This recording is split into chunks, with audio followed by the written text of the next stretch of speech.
Hey, how's it going?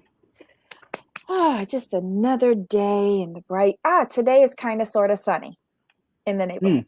Hmm. How's your day going? Good, good. What's going on with you? Outside of the weather, everything so far so good. It's just because Thursdays is kind of meh for me, so I don't really have much. Well, it's a normal day for me. I'm just tired. Oh, well, y'all know I live in like a condo building. Um, my upstairs neighbor has a severe leak that is causing mold. In one of my bathrooms and then out in the hallway. So Mm, basically, there's a hole in my shower ceiling, and there's a major hole in the wall outside of my apartment. So drywall has been removed to try and figure it out, but they unleashed the mold dust. So I'm a little nasally. mm. So please forgive. I'm so sorry. But yeah, that's been my day today. um, Wow. but guys, welcome, welcome, welcome to the moldy edition of the commentary zone. Um, as you enter the room, please don't forget to give us a thumbs up. If you haven't already, please hit the subscribe button and the notification bell. We noticed that like most of the people who view our videos aren't even subscribers. Why? Are we that bad? Come on now. Don't answer that unless you're going to be nice. But anyway, on today's docket, we have The Real Housewives of Beverly Hills, Season 11, Episode 2, Two Truths and a Lie. I think this is the most dangerous game anyone can play. Yeah. This or Truth or Dare. I don't like these games. But yeah, let's just say howdy do to everybody in the chat. Do you want to do the honors, Jamal? Let's see. Give me one moment. I see Susan's here. Cooch is here. Black Lavender. And let me just double check to make sure I didn't miss anyone. So far, that's who I see in the chat. So I think we're good. Oh my God. Cooch, they haven't found a way to charge me yet, but I anticipate it's coming. And the worst part of it is that my upstairs neighbor is a snowbird. So they're not here. And Yeah, that's this the has worst. been, yeah, and this has been ongoing for a while. Oh, Yeah. Yeah. So that's why there's mold now. God, I do apologize for, like I sound annoying to myself. So I do apologize. But yeah, so okay, so what was your overall impression of the episode? so this is where I'm going to do a comparison. So I'm glad that New York and Beverly Hills are airing back to back, so you people can see what I'm talking about.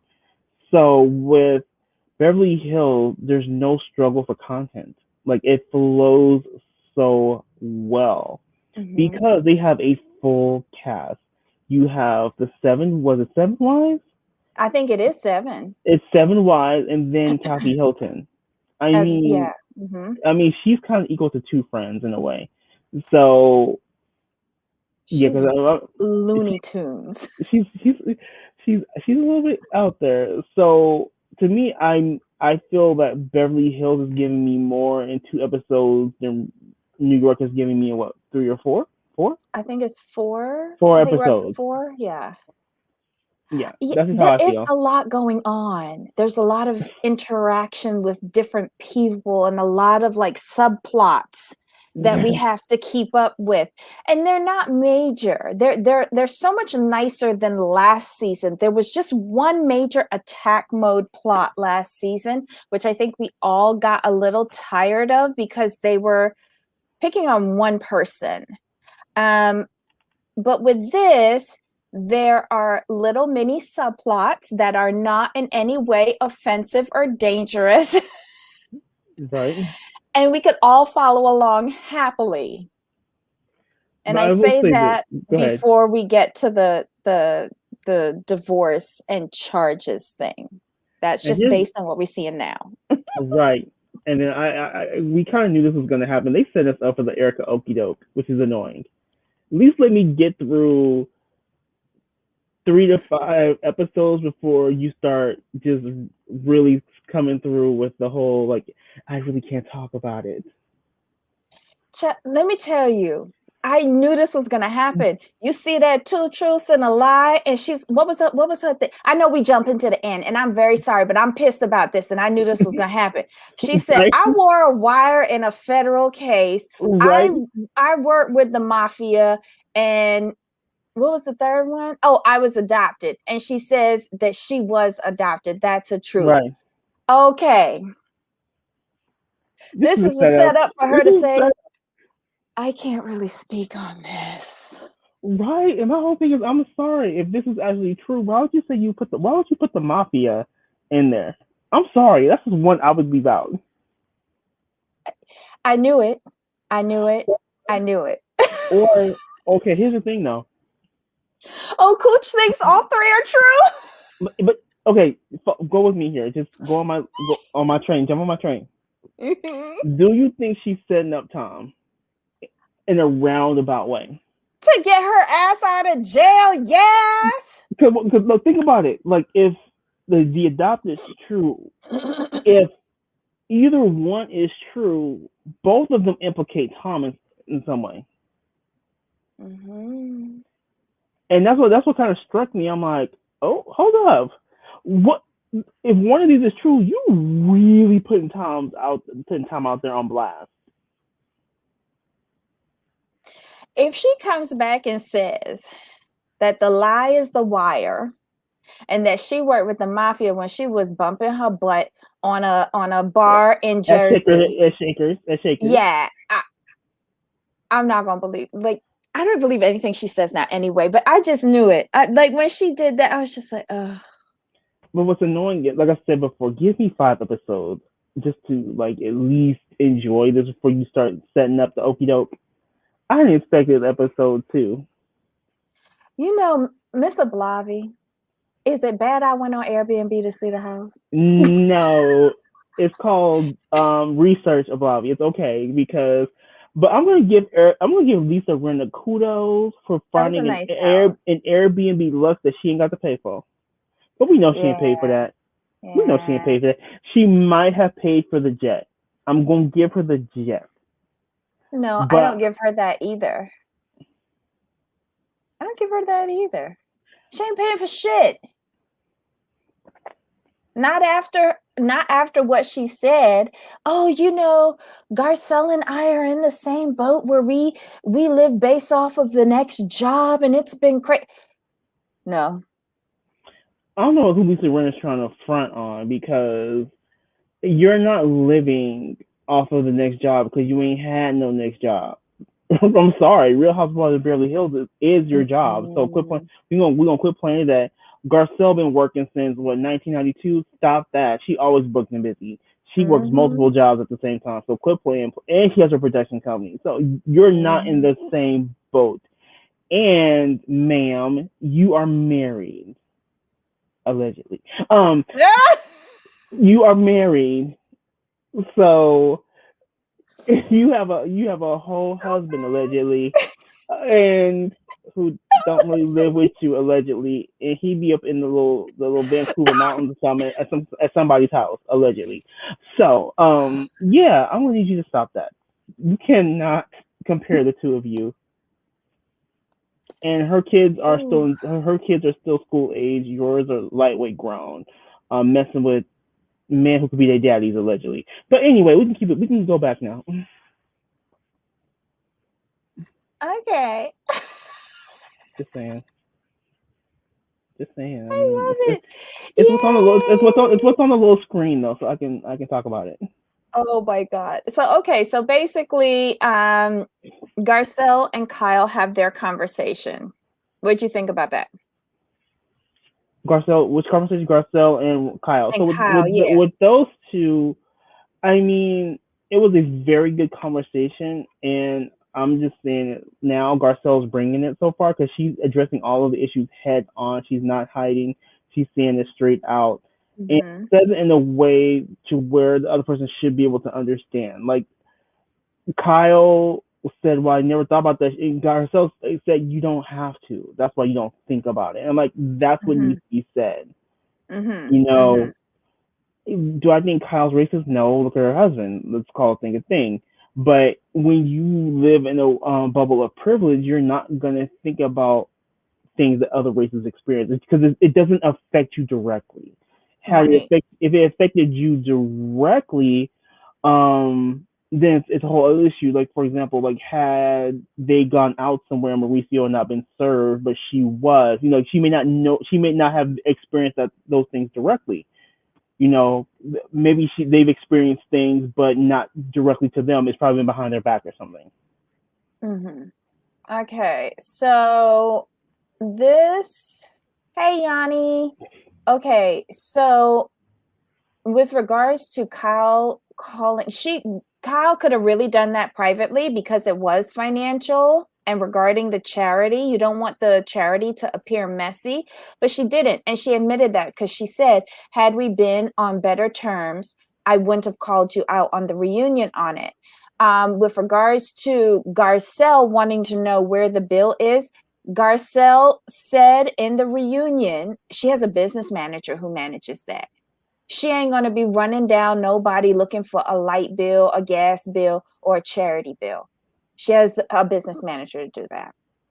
So, And the funny thing is, and Garcelle said once I finally got the information, that was an address I haven't lived at in years. So here's my thing: as a charity, you have a list of donors. mhm. So my thing is this: why wouldn't you have sent the person who's doing the donation? Why didn't you send them an email? Why would you mail them anything? Mhm. Exactly. That Um, was my confusion. Like, who mails stuff to people anymore, especially about donations? Normally, I've been to a couple of these, like, I guess you call silent auctions. I've been like maybe to mhm. two, and Mhm. when you bid on things, it always asks you for your name and email. Phone number's Yeah. optional. Phone number's Yeah. optional, but they always ask you for your name and your email because they know like people move so much nowadays, especially in these climates. So, and it's not. And my thing, it's not like you didn't know where Garcelle lived. But not I only mean, that, if their system, if the charity organizer knows that their yeah, system is based on mailing address, wouldn't you think when you're at the auction, you should be providing that information? Uh, yeah. And like you guys, my thing is you guys um work together, even if you aren't on good terms. Sorry about that, Then guys. if you weren't on good terms, then you could at least gone to Bravo and like, hey, like, can you make sure Garcelle gets this? I don't have her. Mm-hmm. I don't have her current address. Yeah. Stephen, I want you to put a pin in Mm-hmm. this. We're gonna come back to this because I think you and I are thinking along the same lines. So when we get to this section of the show, please like retype this or something, okay? Oh, once What's you pin next? his comment, once you pin his comment, so you can go back to it, have it ready for you. Oh, yes, you're so smart. Can I pin it? Hold on. You Where should be is able to pin he? it. Let's see. Steve. Yanni says, why would they have an old address? That doesn't make sense. She would have been the one giving the address information. No one, exactly. Like I said, like who, like where you guys pulling your information? Because like I said, most solid options, the Oh two I've no. gone to, it was name and email. Because Mm-hmm. let's think about it. When people renew their licenses, half the time they forget to update the address. Honestly, Mm-hmm. Okay, I can't pin it from StreamYard. And really. yeah, I would have to log in. Guys, don't forget to give us a thumbs up. While Okay, you're so doing yeah. that, what's next? What's next? So they Um, fly. So they yeah. fly. Did you like the jet? I thought it was kind of I dinkity don't. donk. But it's a private jet though, so I it's not didn't going to like be it. big. I didn't like it. I wasn't thinking about the size. I just like it was, don't hate me for this, but it was an Atlanta housewife private jet. What was it? What was it called? You called I it don't know. something. A Sprinter? No, the Sprinter is the van, but a It's a van. commuter jet. It kind of reminded me of a commuter jet. Yeah. I mean, but I didn't mind it. It wasn't Adrian Malouf's private jet, but it was still a private jet. I know, but this is the Beverly Hills where we Mhm. still see the price tags on everything. But Mhm. it was just a 1 hour flight, I guess. So Oh yeah. we get to the wait, just one other thing. Did Crystal's kids said that their present, like they don't expect anything more than $2,000 for the present? Yeah. Okay. I have a question though. Uh-huh. Just for the people. When did Kyle get over her fear of flying? When Garcelle got hers. Okay. Well, Garcelle doesn't have a fear of flying. She has a fear of small planes. That's different. But Kyle has a fear of flying. Right, but So you could only have one drama queen per flight. okay, I was just wondering because Kyle looked real comfortable. Are you okay? Drink something. Are you good? I'm like, but weren't you the one season one who was grasping onto the nice little leather seats and you almost ruining her upholstery? Talking about you scared of And pulling out a Torah or something like that, like a spiritual text she pulled out and was praying. Yeah. And they were only going to Vegas, which is a shorter flight than going to Tahoe, I believe. So I was just wondering. I just wanted to know if other people wondered the same thing. Where did that fear go? I just thought that they traded fears. That's all. Okay. I was just being petty. Okay, so we get to the Sherman estate, is it? Sherman? Yes. Okay. 17,000 square feet, a theater, a billiards room, a spa or a steam room or something like that. I can't remember. It was nice. Did they say how many bedrooms? Does anybody know? 17 bedrooms, 18 bathrooms. Oh, that's your type of house. You like more Yes. bathrooms than You should have more bathrooms. You should always have more bathrooms to bedrooms. Just an opinion. This was a huge house for just the eight of them. That Yeah, was a. with Kathy it was 8. Yeah, wow. I'm And gonna it say has it. a chef.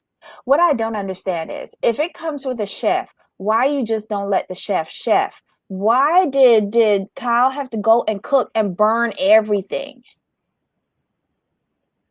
She was trying to be fancy based. I got this. Trying to be fancy for women who don't eat. I have a question though. This is just me being observant and a smidge petty.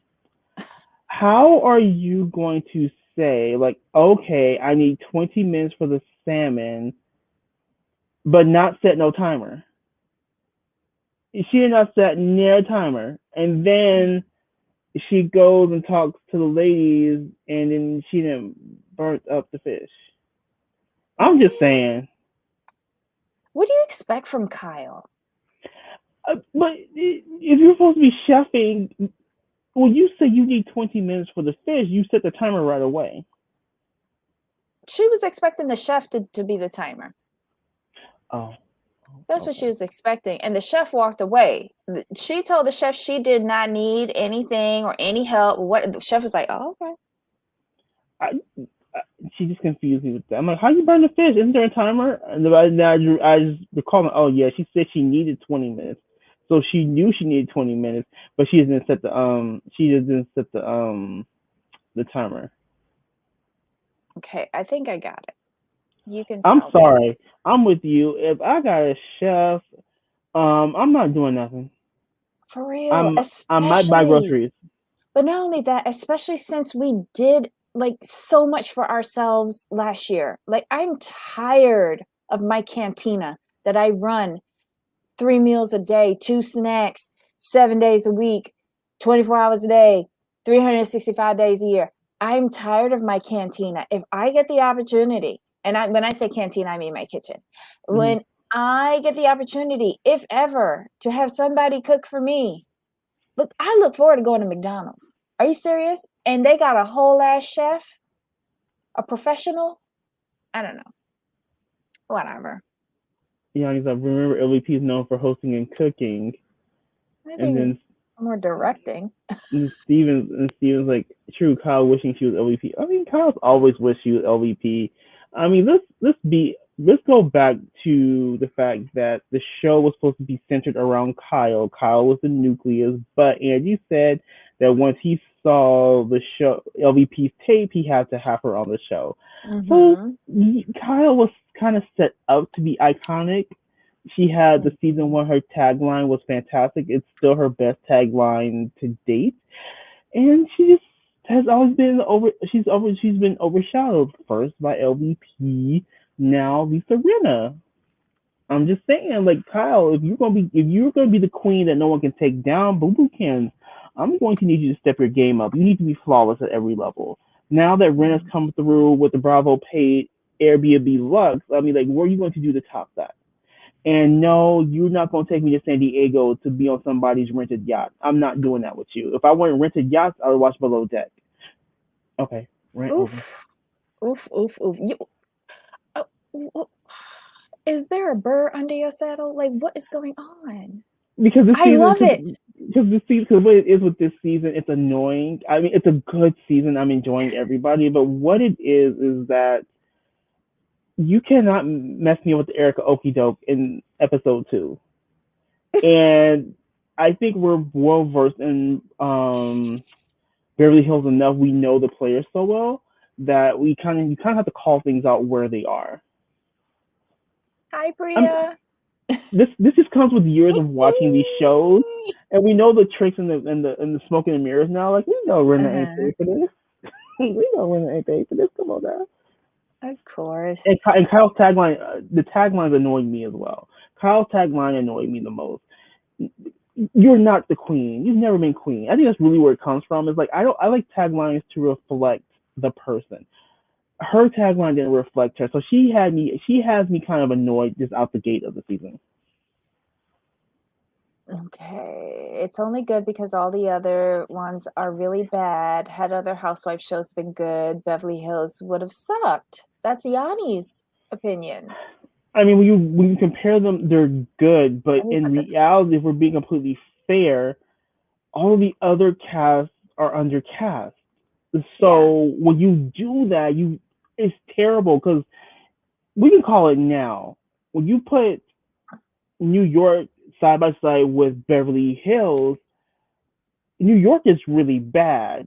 Now, when Potomac comes out, you compare Potomac to New York is gonna be trash, and that's just what it is. You know what? Like this season of Beverly Hills is, to me, is good so far because, like you said, of all the different personalities, dynamics. But as we go through the episode further, you see what's happening. Did anybody eat this food though? They ate the pasta and the salad because the Cajun salmon wasn't to people's liking. They couldn't just pick off the burnt part, and just eat the middle? Oh no, you would have so in my experience, when people burn the salmon, you have to actually flip the salmon over and eat it and pray it's not dry. So that wasn't blackened. That was like burnt to a crisp. Like I didn't burn your toast. Like how the toast is, how the toaster has settings on some of them, like where light, you know how your toast should be. Like me, I like my toast on level 2 brownness. It's like somebody cranked it all the way up to level 5 and it just it's like charcoal. So yeah, nobody was eating that fish, especially salmon. I mean, who wants blackened salmon jerky? No, because that fish is dry. Come on. Yeah. Oh dear. Okay, so after that, well, I guess Sutton, as usual, brings a gift for these ladies, and she gives them a silver monogram flask. I thought that was nice. She really does. Like, she did that last season when they went away on the trip. She gave them the Wellingtons. And I think they were monogrammed as well. Like, she's so classy. She's so full of etiquette. What you think about Kathy using hers for mouthwash?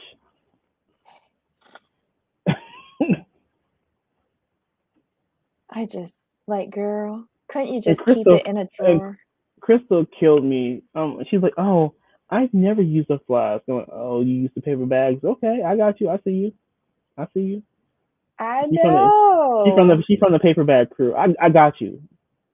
Like, couldn't they just at least Kathy is off in her own little world, and, I'm beginning to anticipate something weird coming from her direction.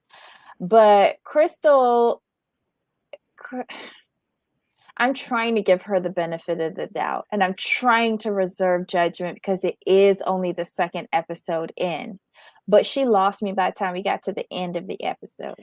But she's very uptight and bougie and um kind of trying to be bougie. Girl, I'm sorry. You did not grow up bougie. Quit playing. Your Mhm. husband helped you to become bougie. I'm gonna need these like Crystal's okay for me right now. But I don't like when women who did not grow up bougie get married to successful men and then become bougie. It's like, no, ma'am. Like, you need to stick to being the Chinese tiger mom. That's who I want to see. You know what what avenue I feel she's about to go down? The Kelsey Grammer. What was her name? Oh Camille? my Camille Grammer thing.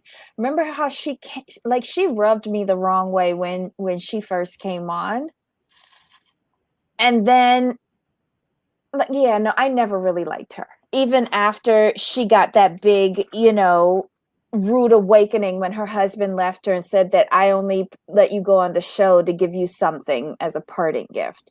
Like, I, I it's just an attitude, a better than ism Mm-hmm. that comes across the television to me that yeah, I don't really like.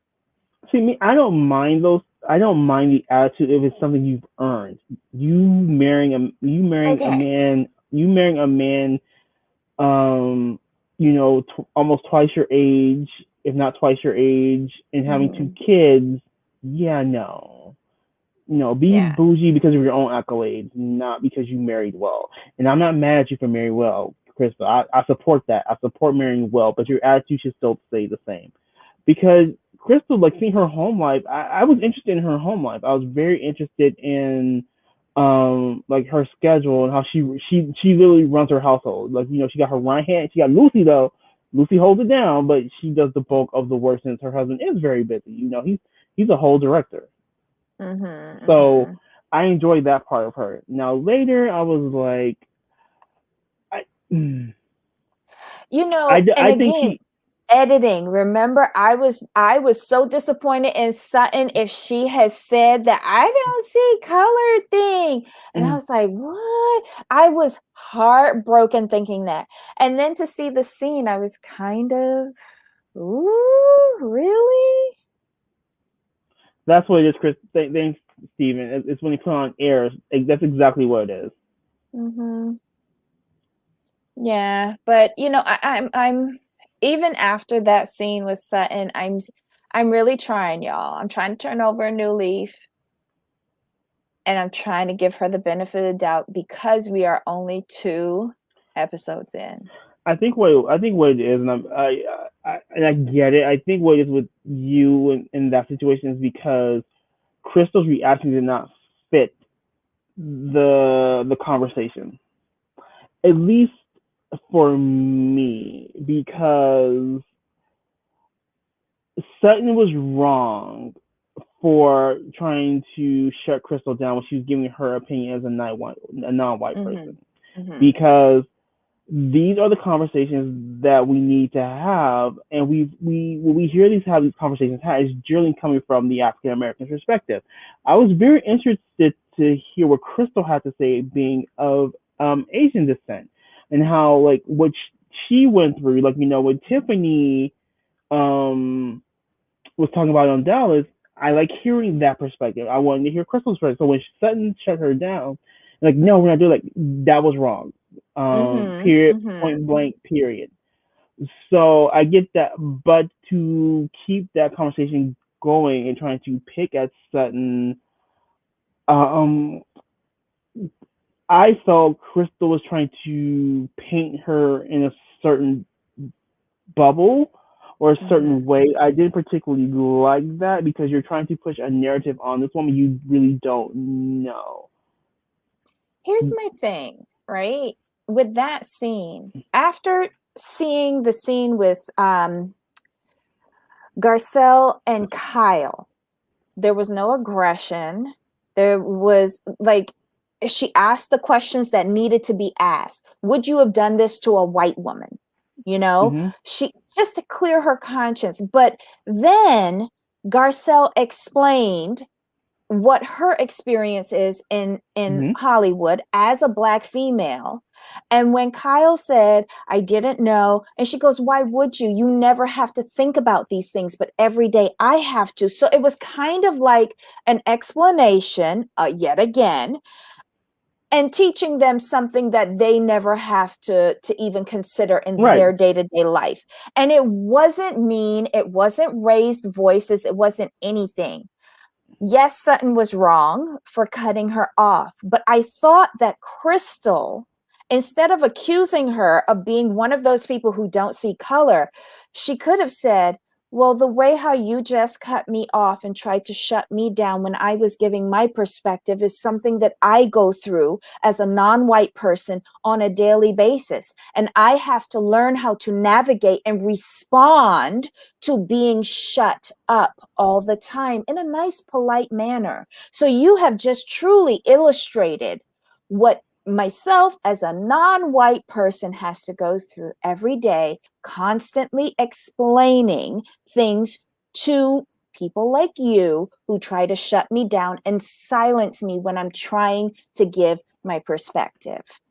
I would have felt better her doing that than bringing up something that wasn't said. Right. We were pretty much Team Crystal when Sun tried to shut her down. We were Team Crystal, but when Crystal took Mhm. it to another place, like, yeah, that's not the way to handle this in this situation. It's just not, in my opinion. I just maybe maybe she needs to sit with Garcelle and talk about like how to get your point across without insulting the other person. Right. But I agree, but at the end of the day, this is what happens. When you tend to give back the energy you think you've gotten. So was Crystal kind of out of line for speaking the way she spoke and trying to paint this narrative? Yes. But Sutton gave her that energy. So Crystal just gave it back to her. So I'm not going to Mhm. really sit here and crucify Crystal too much on this one. I just don't like the way she handled it.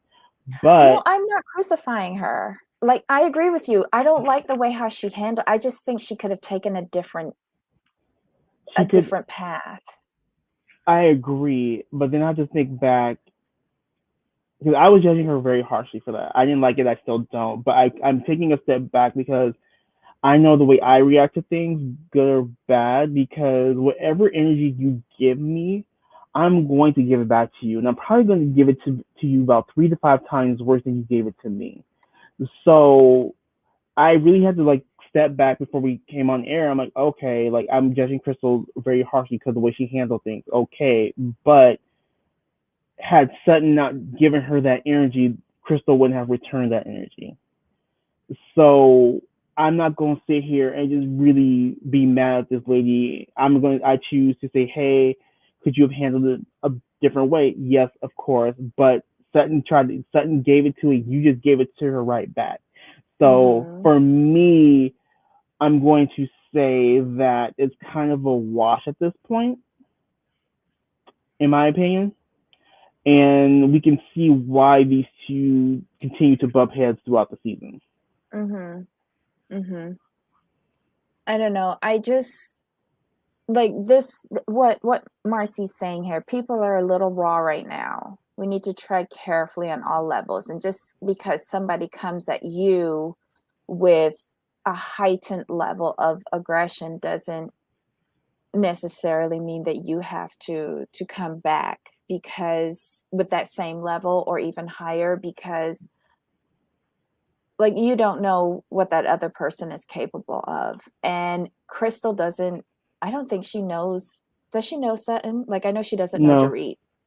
no. Like, I don't know. What But if you she left can't. a door open in her room and a bear come in? Like, you know. But here's the thing, though. Mm. Here's the thing, though, and we have to remember this.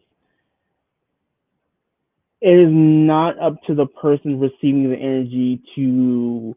It's not their responsibility to think of the person's feelings who wronged them. Mm-hmm. So I would put that statement more into Sutton, that she needs to tread more carefully with her statements and the way she does things before we look at Crystal and how she responds. And that's one of the things I don't like with a lot of narratives. People want to blame the person reacting, but they will not hold the person who caused the person to have that reaction accountable. And that's where I had to step back a little bit, like, okay, let me see. Crystal reacted this way because of this. Okay. When you have a problem, you can't just look at the end result. You have to look at the beginning and how you got there.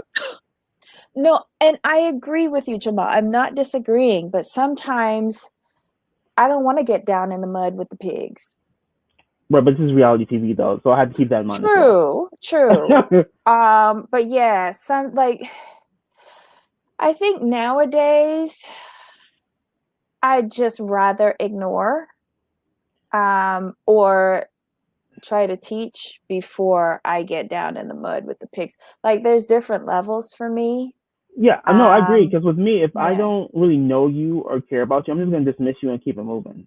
To be completely Yeah, honest, because because you're not relevant. right, I I don't don't know know you. you. No big loss. I just You're a met you at coworker. the bar. Yeah, or You're a whatever. coworker. Yeah. Coworker. Yeah, let's just move it along. And I know not to go to that end of the office anymore. And moving forward, it's good morning, good evening, and that's it. That covers the whole day. I mean, I We're might not gonna even drop give you the link that. soon, Oblavi. I may not. You may not even get that from me. You might get one of these, and we just keep it moving. No, I'm going to be verbal about it because no one. Well, it's part. If you don't say good morning or good evening, especially good morning, did I sleep with you last night? Where's your manners?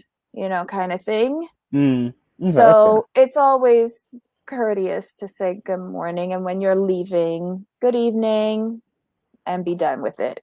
You cause no strife, and they can't accuse you of being rude. To switch topics, Um. Mhm. real quick. Mhm. What did you think of another conversation I was intrigued about? It was the Mhm. Garcelle and Rinna conversation. For me, and this is just for Mhm. me, I would have to cut friend ties with Lisa Rinna because she's told you in the conversation that she can't be trusted. And you know what? I think that she has cut friend ties with her. Garcelle said, "Okay, I see, but for the sake of them being on a reality show, she needs to carry this plot line along." But I don't think Garcelle will ever trust her again, No. ever.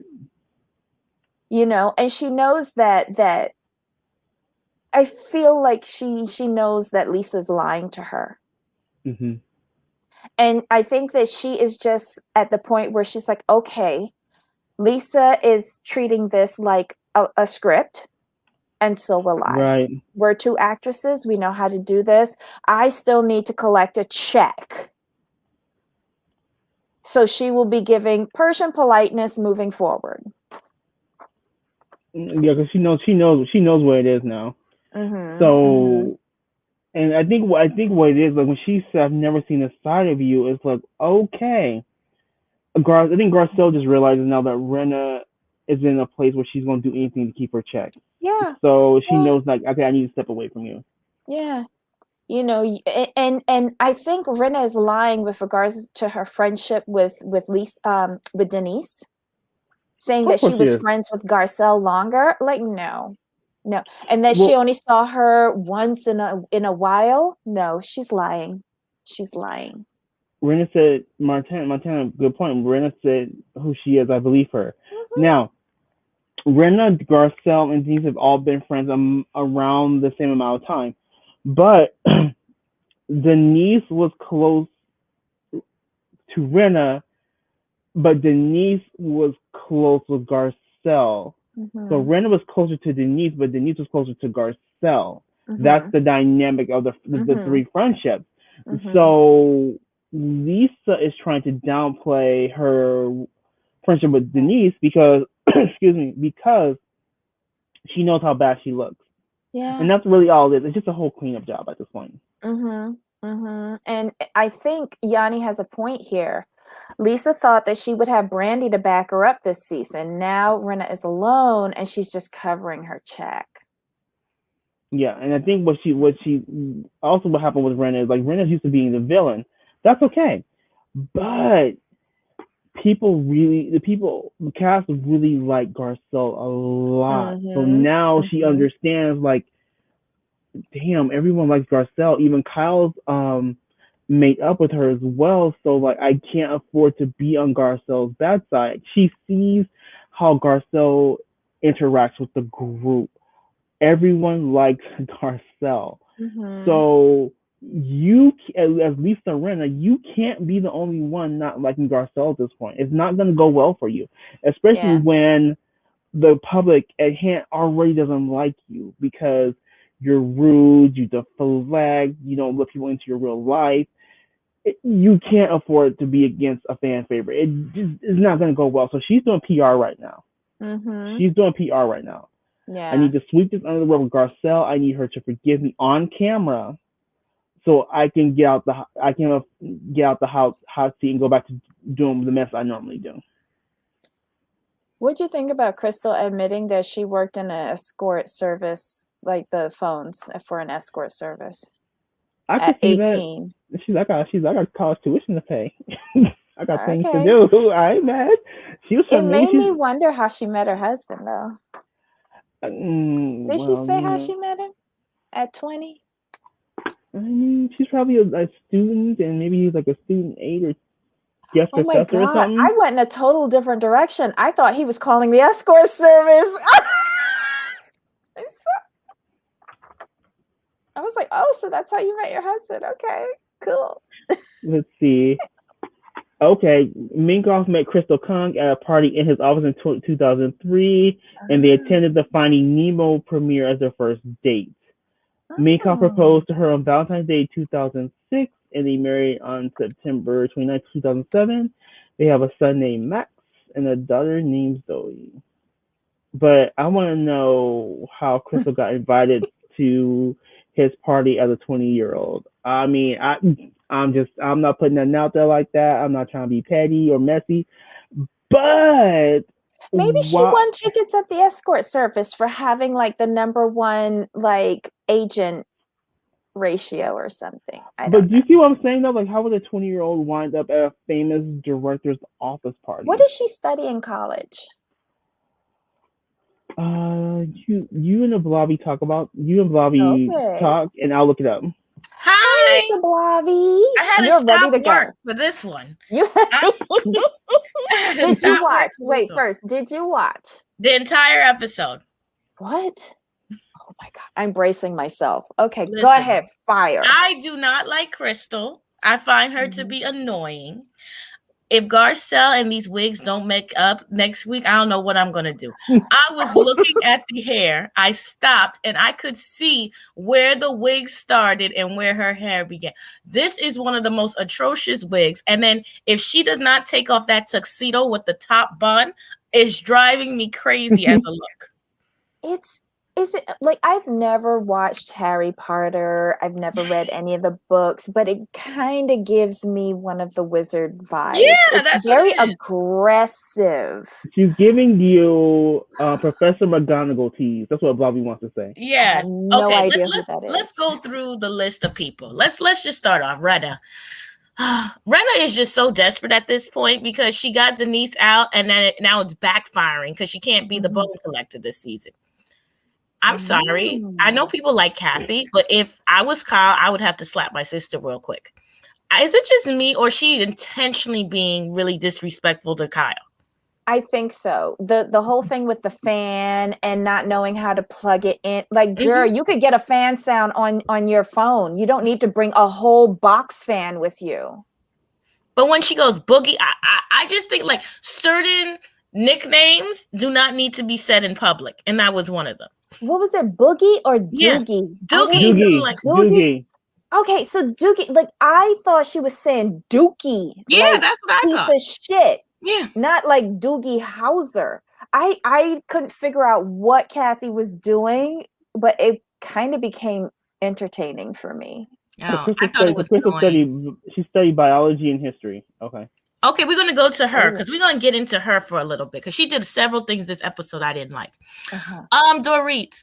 Who told Dorit that her pajama set is appropriate attire to go out and wear for dinner?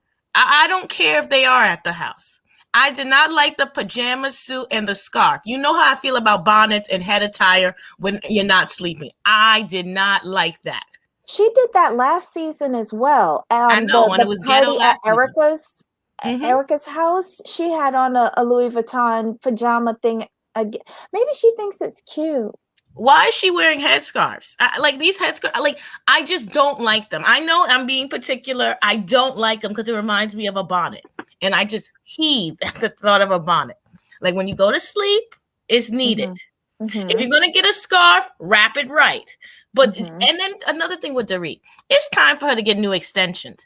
Those extensions are hanging on by an air.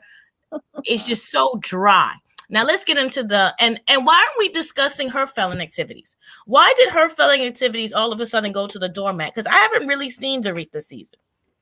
Because the reason why they went to the doormat, see, Dorit and PK were very strategic. What they did was they quote unquote sold their dream house right after the season wrapped.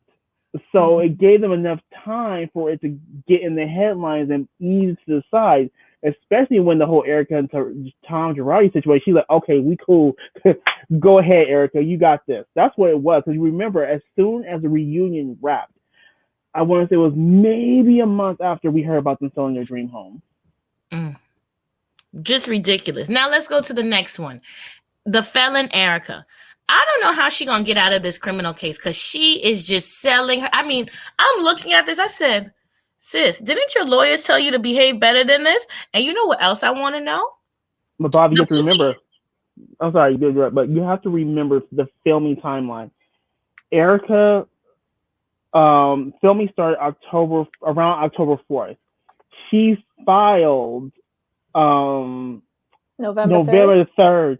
So we don't see her shenanigans with showing her wealth for at least a good 3 to 4 episodes before she pulls that mess back. That's what it is. I can see the money draining out. Can you? Every time we go in her closet and stuff, I'm just seeing an estate sale. Now, I want to know where it is because I have a little $3.99. I've been saying this about Erika for the past 2 to 3 seasons. The prices on her haute couture has gone to not. No, she has reduced her budget significantly over the years because she went from being high fashion glam to, I don't know, the cover of Homekeepers Weekly. I don't know. Significant, like Dorit was outdressing her last season. I have a question for both of you. With Erika, taking account for what both of you have said, do you think Erika's the reason why Erika reduced her glam over the season is not because the money was drained, but because she was stashing money away? Maybe, but the bigger thing with Erika is, and the thing that really killed me, when she was talking about, oh, if we didn't live in Pasadena, we would live in this neighborhood in Bel Air. And I was looking, I thought you're broke. But like I said, Bob, you've got to take into account the timeline. She's talking like this this is still before she filed. I bet you we will see her stop all this money talk this episode she files, because I'm giving her 2 more weeks of showing the money and talking about these shenanigans about pricing and where we would live, blah blah blah. That's gonna stop after episode 4. I'm pretty confident in that, just based on timeline. Okay. I think she's been broke the whole time. I thought she rent her bags and everything and just got in a little bit too out of control. I don't think so. Erica's like we have to remember Erika is a stone cold hustler. She was a dancer, she's scrappy, she's street smart, and she was married to a lawyer. I really feel the reason why she was cutting down her spending because like she's like, look, something's going on with Tom. This is just my theory. Something's going on with Tom. Something's going on here. Let me stash this cash somewhere and just you could say you're still spending this and that. Don't mean you are doing it though. So she got some cash. She got some cash stashed away. There's no way that she spent all that money. There's no way. And then who's to say that she has things in writing saying this was a gift, that was a gift. We need. I might have to go back and rewatch these episodes. The reason why is because I want to know which items she said on camera were gifts. Did she say her jewelry was all? Yeah, she said the ring was a gift. See, and the Cartier earrings I remember were gifts. Anything she says on camera, they can't take from her. Or on that wire. Yes. Allegedly. Well, okay, let's go to the last one. Let's go to Crystal. Because Garcelle, Crystal did a few things in this episode I didn't like. So let's start off when she was at home. I'm going to need Crystal to know she doesn't have a job. She is a stay-at-home mom with help. I'm going to need her to get that out of her system that she's this working woman and she has this career. You don't. You have the Lululemon yoga pants on and that's your life. And it's fabulous. Now, she told us about herself. So she told us later in the episode, she was in the sex hotline. That's how she met that man. I'm willing to bet my money on it. That's how she met that man. Or she did like sugar babying or low-key prostitution, because you're not going to get me to believe a 20-year-old biology student met some guy at a studio. Like, you're not going to get me to believe foolishness. So here's the thing. Crystal actually is the founder of Real Cocoa. What's that? It's the company that does all the coconut-based products ranging from coconut milk and coffee creamer to water and chips. And she launched this back in 2012. So basically what she did, and this is all allegedly, everybody allegedly, going off of the Bobby's theory, what she did was she met the little director. Is like, okay, let me catch this real quick. He's older and Caucasian. He's a director. Fantastic. She married him. She fell in love, married him, took his money, and co-founded the company so she can get her own back in case he ups and dumps her. Brilliant job, Crystal. Well, no, she didn't do it that smart. Now, let's get back to her in this career. I need to see the financials before we give her a little shout out, because they want me to believe that Jessica Alba did that Honest Company where she's selling y'all watered down wipes and dingy diapers, talking about it's organic. Ain't nothing about that company organic. Nonetheless, that was the first thing, right? Then she said she was a tiger mom and that she was so strict on her children. And then warning for people who don't like talking about children. They were very disrespectful, in my opinion, and not well behaved. They were not well behaved to be on television. Then she talks about how her parents are so strict.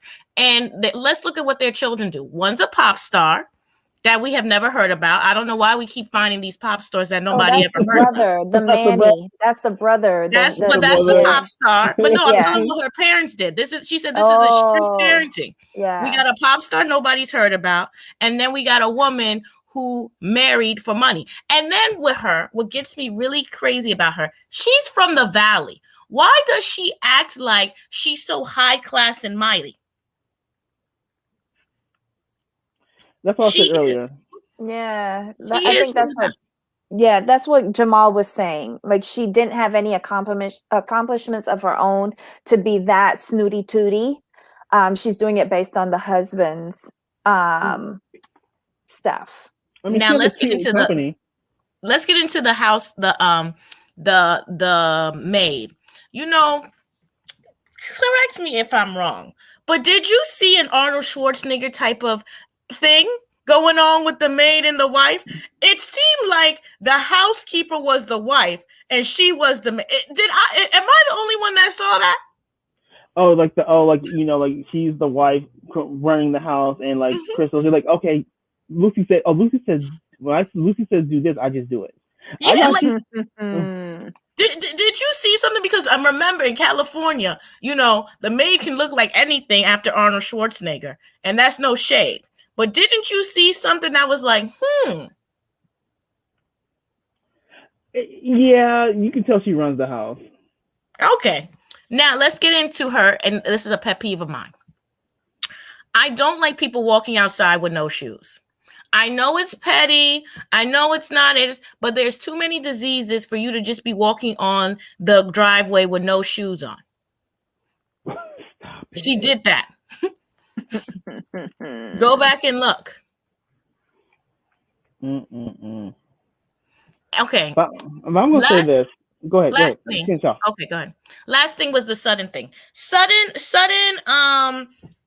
did this to herself. Like, I don't agree with what Crystal did. Crystal is just trying to find out who's the weakest out of the group, and she found it in Sudden. And so we're going to see this play out. We're going to see this play out all through the season, and I don't know why, but I think that she and Sudden have the most alike, because they're both the least accomplished out of the group in terms of individual accomplishments. I'm just laughing because it's like there was some truth there, but go ahead. I just think they have the most, and I think what she's mad about Sudden is Sudden did her game, but she did it better. Because I don't know, the house was nice. Don't get me wrong, the Beverly Hills house was nice, but I don't understand. It didn't look all that, it looked like, maybe 500,000 in another part. Like, this was a nice house. It just wasn't grand, for, he's this big director. I'm looking for the Emmys, the Oscars, I'm looking for it to be pristine and clean and, You know what it was? It didn't have a modern aesthetic. It was more homey and regular. It was like, some of those rooms look like something you could find in one of our houses. Like that den.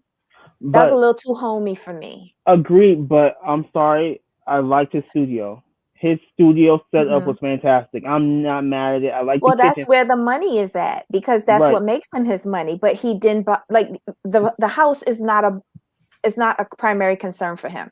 So what you said, he put all his money into what makes him money, and so what the hell with the rest of the house? Well, not only that, it's where he spends most of his time. I bet you. So you're going to focus on where you spend most of your time and not really care about where you have your figurines at. No, I agree with that, because I mean, Blavy, I know Mr. Blavy loves her like she wants rich, honey. She needs all the she wants the gold fixtures.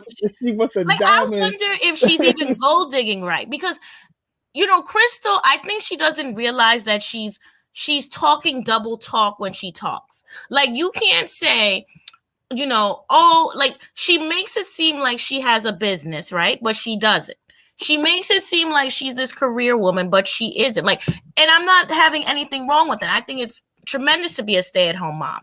But there's a certain level of BSing you can do. Like, if she was in Orange County, perfect. You could BS all you want. But this is Beverly Hills. We want to see the money, honey. Like, I'm going to be upset if I see Target runs in the next episode.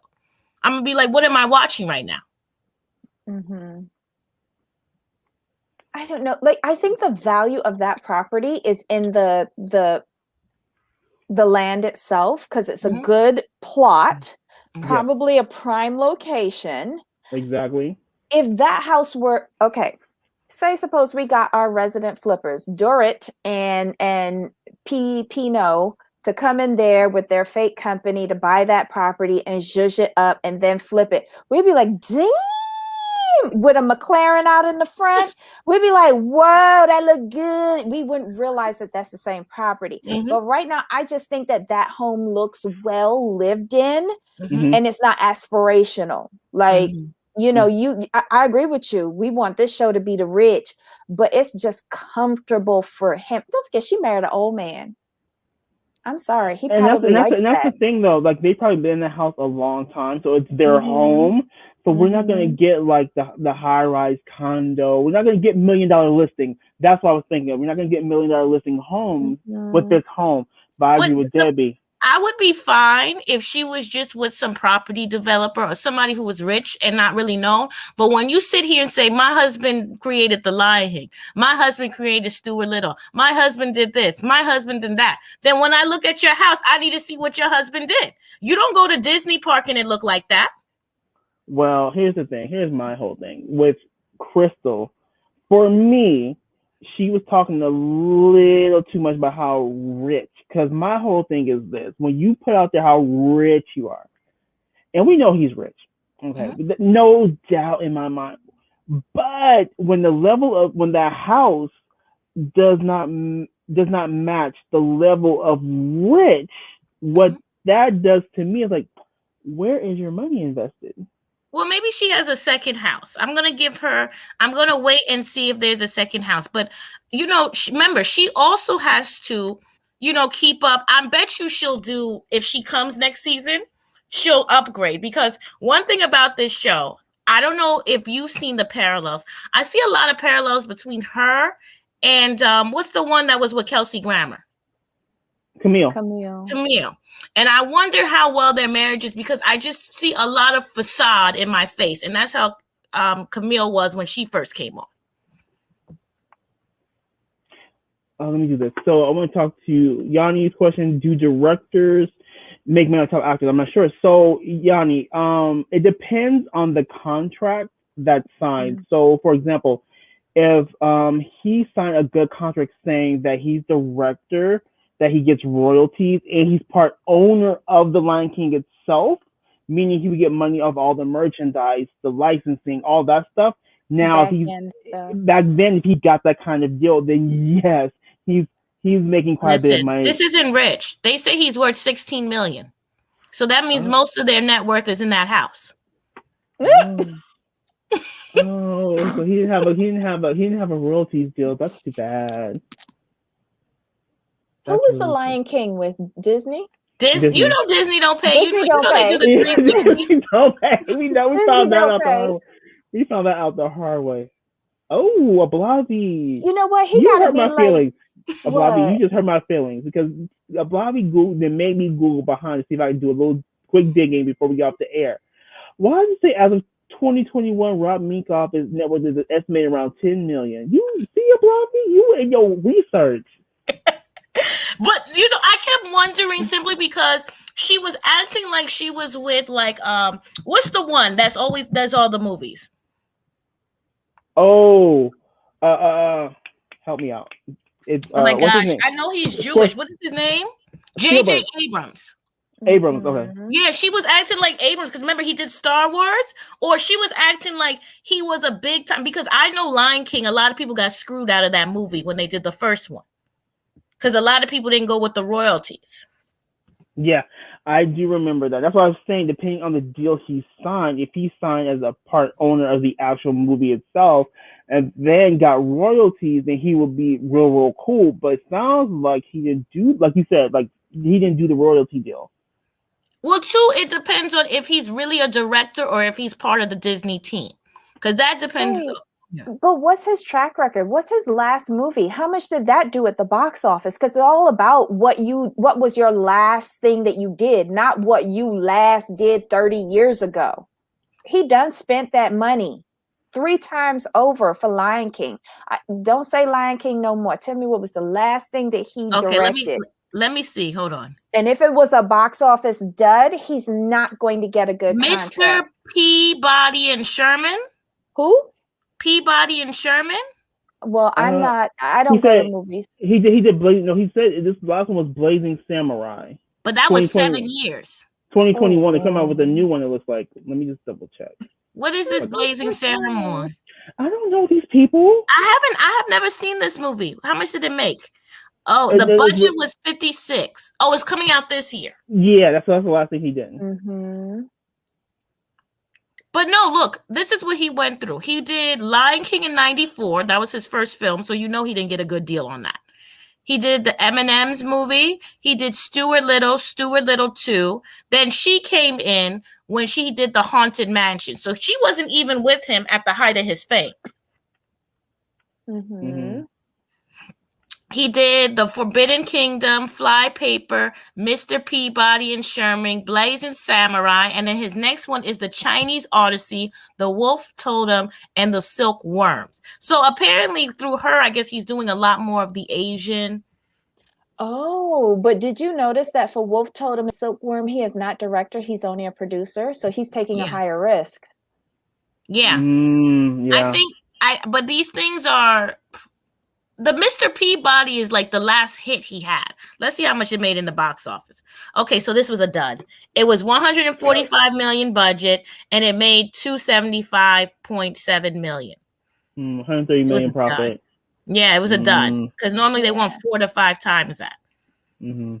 So is that worldwide or is that only domestic? Because you usually pick up more worldwide than you do domestic. No, it's worldwide.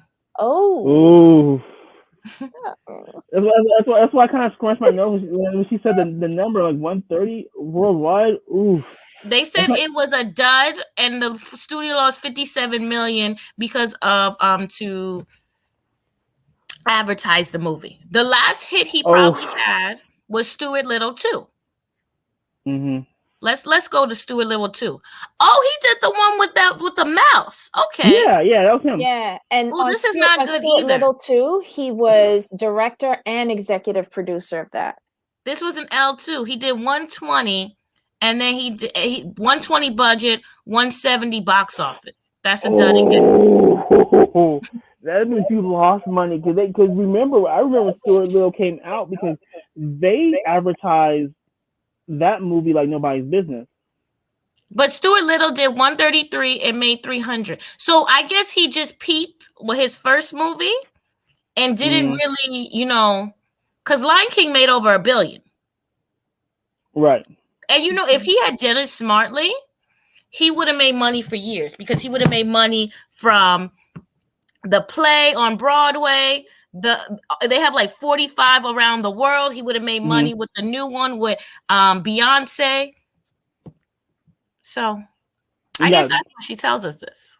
Yeah, because he wasn't a part owner of the movie. He didn't get the royalties. So that's why when you said people got screwed over on the because you do the royalties, I remember that, and people were like questioning that. Well, how did you not go for the royalties? Why wouldn't you do that? Because it's going to be huge, and they got Disney fleeced them like broke sheep. It was so bad. But think about it. Disney though lost a lot of money with him.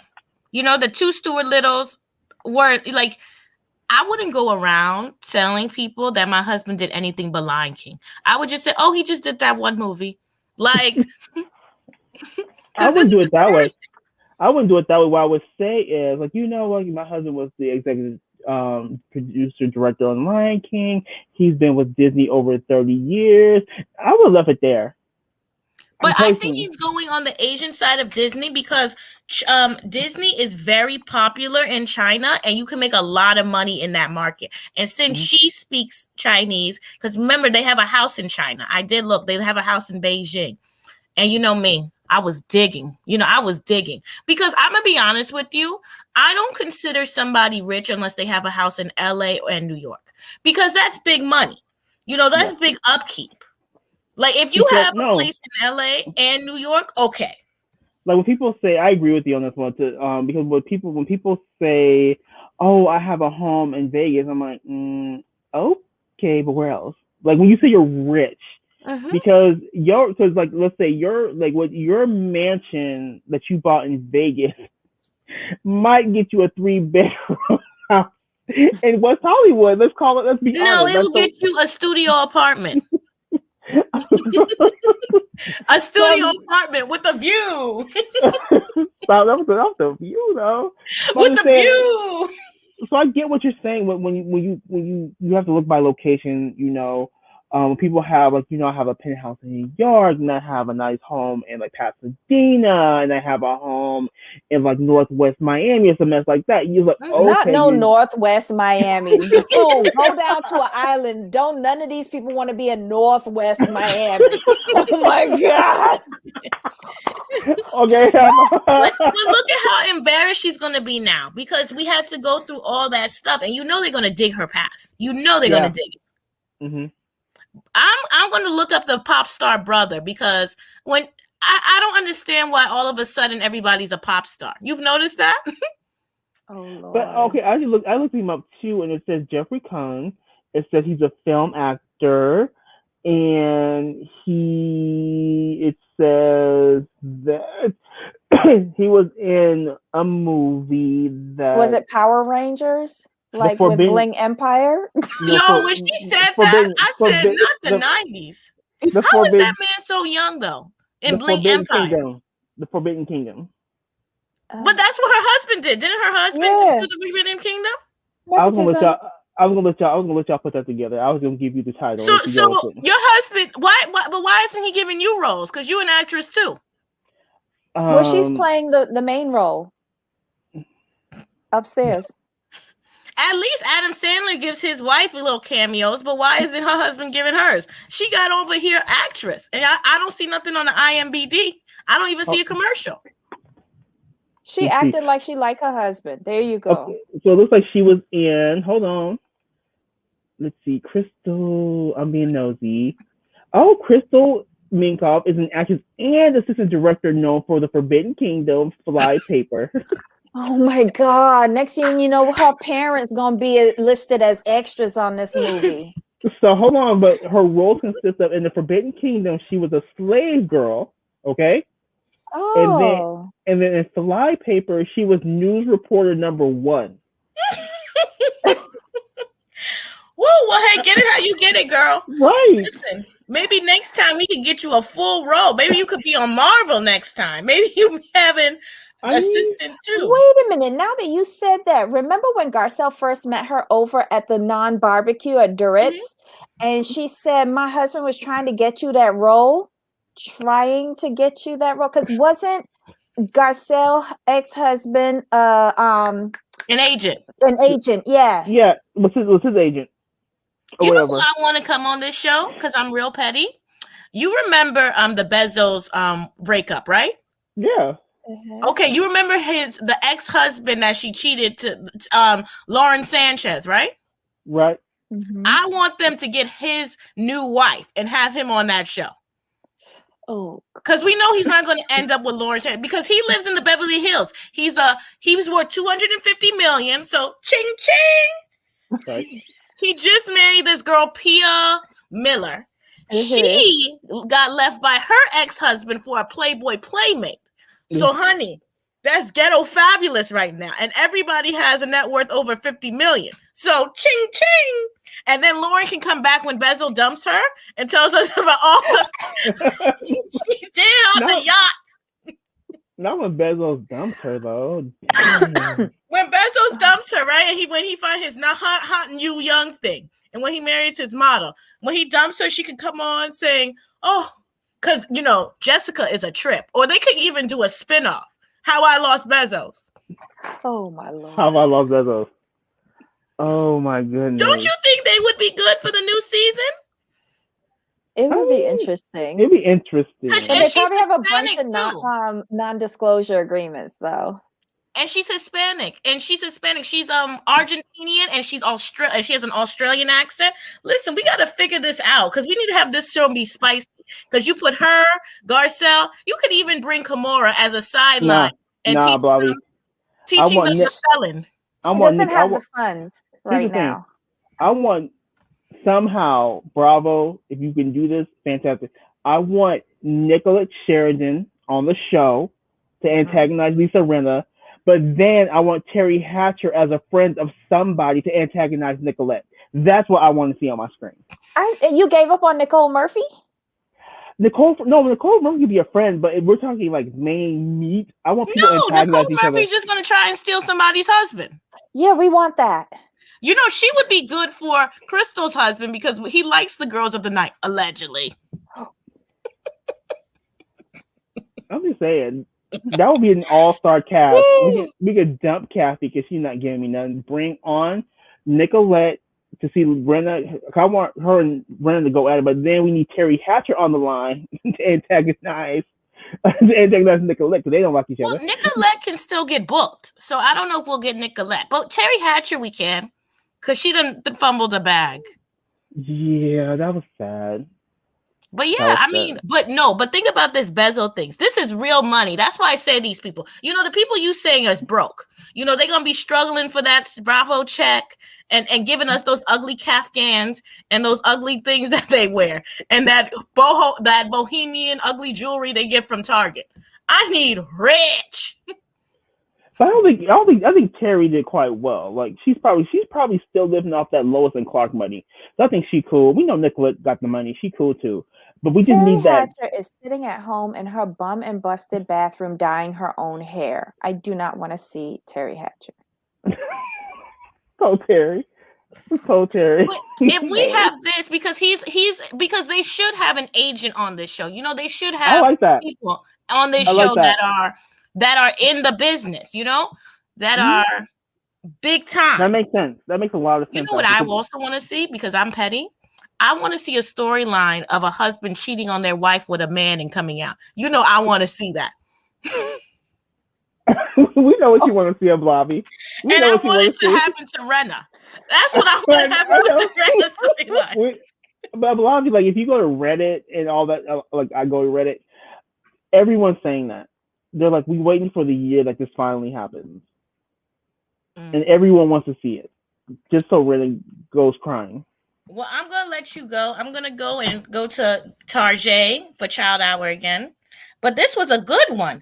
I watched Mavs. I don't know if I'm going to review that because they playing with my heart with this hour, 20-minute reunion. What is that? I didn't watch it. I refuse to do it. Really? It was that bad? I got through most of it. It wasn't that great. I didn't watch the first part of the reunion. I let Debbie handle that. I refused. I gave Mavs too many hours of my time. You weren't gonna get me on this reunion. Chris was acting a fool. Well, I don't know. I watched Jersey Housewives. That was boring. That was a letdown. I'm gonna be honest with you. It might be time to let the old hags of Jersey go. I have a question for Balavi. Could you watch Jersey if it was centered around Dolores, or all of them gotta go? All of them gotta go. I'm sorry. They're just so petty. I get tired of the bad makeup, the bad hair, the glitter. It's just giving me so 2009, and not in a good way. Okay. I'm looking forward to Potomac. You're gonna do the trailer, right? Do you watch Family Karma? I don't like that show. People have been telling me to watch it. Bobby, here's the thing with Family Karma.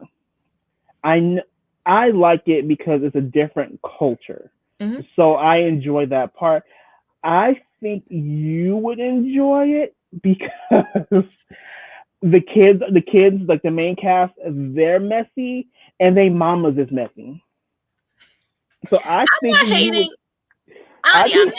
Jersey. I love Jersey. I like me a diner, a good cheesecake, dessert with the good icing. I love it. But I need these old garden tools to be thrown out and some new young garden tools to fight and bicker. But Bobby, I would suggest you watch Family Karma season 1 if you can. The reason why, because with Family Karma, who said Yanni said it was different, but you have to watch the different dynamics between the friend group, which are the kids, the friend group of the mothers. Then you have to watch the relationship between the kids and the parents. I liked it because when the mama told her daughter, like, I don't like him, he's weak. Oh yeah, the mama Lopa. Mm-hmm. She would go Lopa and Risha and Vishal. Yeah, okay, I've seen them too. I've seen them 3.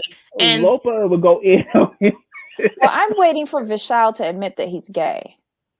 I don't think that's going to happen. We've been wanting that. I've been dying. Amit is gay.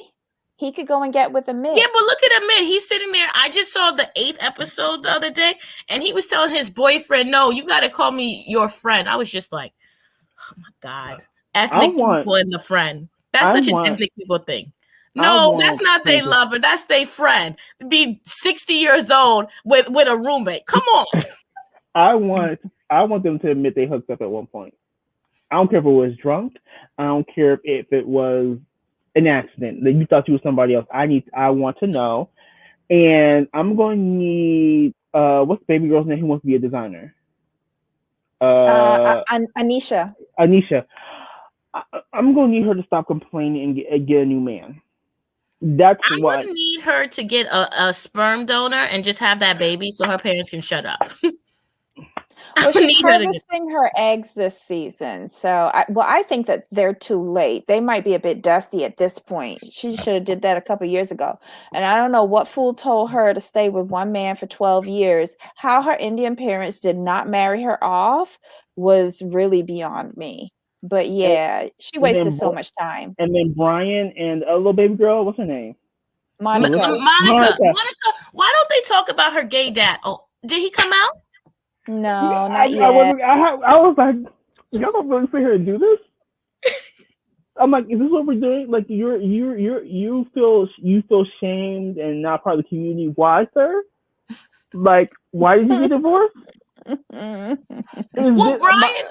Brian though needs to stop BSing. Brian doesn't want an Indian girl, and he should just be honest with that. He wants a European white girl, and everybody knows it. He likes being the only, how do you say this, person of color with the sea of white, and there's nothing wrong with that. But just keep it 100. Go get you a blonde chick, have Indian babies. Your mother and them are not going to disown you. Here's the thing. You live in Miami. There's no reason you can't hit up Alexia. Like, baby, do you have like a niece or a third cousin? I can, Alexia is hot. Alexia is hot. She's a Cuban blonde Barbie, which is what he wants.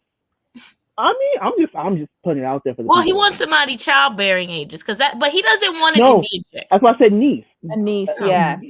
Alexia, you got a niece. That's why Monica won't date him. She knows that he don't want no Indian chick. She knows. Well, apparently she's coming back. They found separate relationships. Somebody from her childhood sweetheart Monica's getting with, and he found another girl by the name of Monica that looks almost like Monica. That's spooky. That's scary. Mm-hmm. But yet still but then still wants Monica to join them on dates. It'll be quite interesting. Oh, so I gotta go watch this. This seems like I'm telling you. Well, that's why I said there's too many dynamics and it's hilarious. You know me, I'm still watching MTV, right? I'm watching Siesta Keys and The Hills. Well, wait, why y'all left out Bali though? Bali is the perennial pot stirrer. Well, Bali, I want to see if Bali actually gonna marry O'Malley. She ain't gonna marry that man. Why not? That. She's 46. She has her daughters grown. This is her second divorce. Why not get a third one? I don't think he got enough coin for her. Listen, she's always married for coin. But she left coin upon coin upon coin. So coin for her is not super important. Well, let me ask you this. Why does she just have one child? She should have gotten another child from the second husband so she had more coin.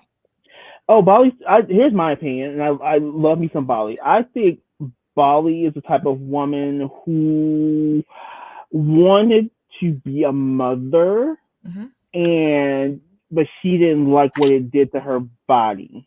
So she's not going through that again. That's just Does O'Malley have kids?